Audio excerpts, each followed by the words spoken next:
Shiva gold finance Telugu వారి నమ్మకమైన సంస్థ. తాకట్టులో ఉన్న మీ బంగారానికి వడ్డీ భారంగా మారిందా? విడిపించుకోలేక వదిలేసుకుంటున్నారా? మీ బంగారంపై మరింత నగదు కావాలనుకుంటున్నారా? మీ బంగారానికి పూర్తి విలువ లభించే చోటు Shiva gold finance.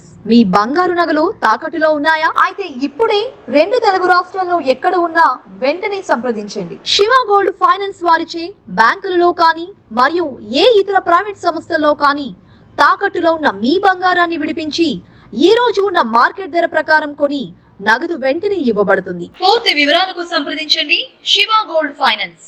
Phone number 7093169898. Comrade DV Krishna స్మారక స్తూపావిష్కరణను వర్ధంతి సభను జయప్రదం చేయాలని CPI mass line Nizamabad division committee పిలుపునిచ్చింది.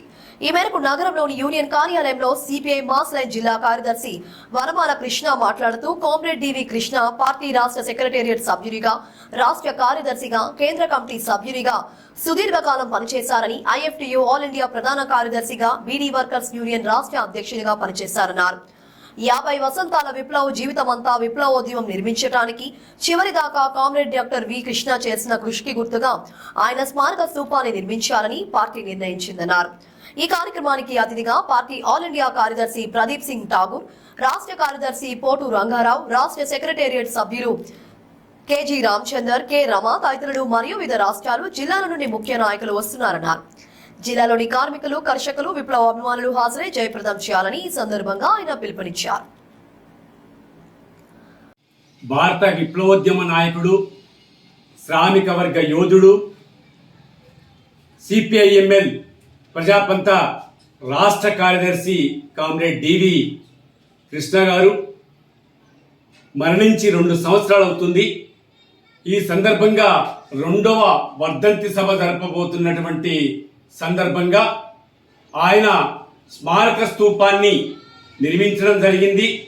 ఈ స్మారక స్తూపాన్ని ఈ నెల 26వ తేదీన జూన్ 2024న ఆవిష్కరించబోతున్నాం. ఈ సందర్భంగా జరిగే 2వ వర్ధంతి సభకు కార్మికులు, కర్షకులు, యువకులు, విద్యార్థులు, మహిళలు, మేధావులందరూ పెద్ద ఎత్తున పాల్గొని జయప్రదం చేయాల్సిందిగా విజ్ఞప్తి చేస్తున్నాం. అదేవిధంగా ఇవాళ డివికే నిజామాబాద్ జిల్లాలో 1967-68 ప్రాంతంలో ఈ నిజామాబాద్ నగరంలో ఉండేటటువంటి లేబర్ డిపార్ట్మెంట్లో క్లర్క్గా చేరి ఆయన ప్రభుత్వ ఉద్యోగం చేశాడు. 1970లో రాజీనామా చేసి ప్రజా ఉద్యమాన్ని నిర్మించడానికి, సమాజ మార్పు కోసం పనిచేయాలనేటటువంటి లక్ష్యం, సిద్ధాంతంతో ఆయన పనిచేశాడు. అట్లా పార్టీని మొదటి నుంచి చివరి వరకు ఆయన అకుంఠిత దీక్షతో పనిచేసి ఉద్యమాన్ని నిర్మించినటువంటి మహాయోధుడు. ఆయన నిజామాబాద్ జిల్లా కార్యదర్శిగా, రాష్ట్ర సిపిఐఎంఎల్ ప్రజాపంత రాష్ట్ర కార్యదర్శిగా పనిచేసినటువంటి యోధుడు. ఆయన అనారోగ్యం వల్ల 26 జూన్ 2022న మరణించాడు కనుక 2వ వర్ధంతి సందర్భంగా స్మారక స్తూపాన్ని ఆవిష్కరించి మేము వారికి ఘనమైనటువంటి నివాళులు అర్పించడానికి పూనుకున్నాం. ఈ స్తూప ఆవిష్కరణకు ఆల్ ఇండియా కార్యదర్శిగా ఉన్నటువంటి సిపిఐఎంఎల్ మాస్ లైన్ ప్రజాపంత నాయకుడు కామ్రేడ్ ప్రదీప్ సింగ్ ఠాగూర్ గారు విచ్చేస్తున్నారు. అదేవిధంగా రాష్ట్ర కార్యదర్శి కామ్రేడ్ పోటు రంగారావు గారు, అదేవిధంగా రాష్ట్ర సెక్రటరియట్ సభ్యులైనటువంటి కేజీ రామచందర్ గారు, కట్ట రమ గారు, వి ప్రభాకర్ తదితర నాయకులందరూ కూడా విచ్చేస్తున్నారు కనుక ప్రజలు పెద్ద ఎత్తున పాల్గొని ఈ 2వ వర్ధంతి సభను జయప్రదం చేయాల్సిందిగా విజ్ఞప్తి చేస్తున్నాం.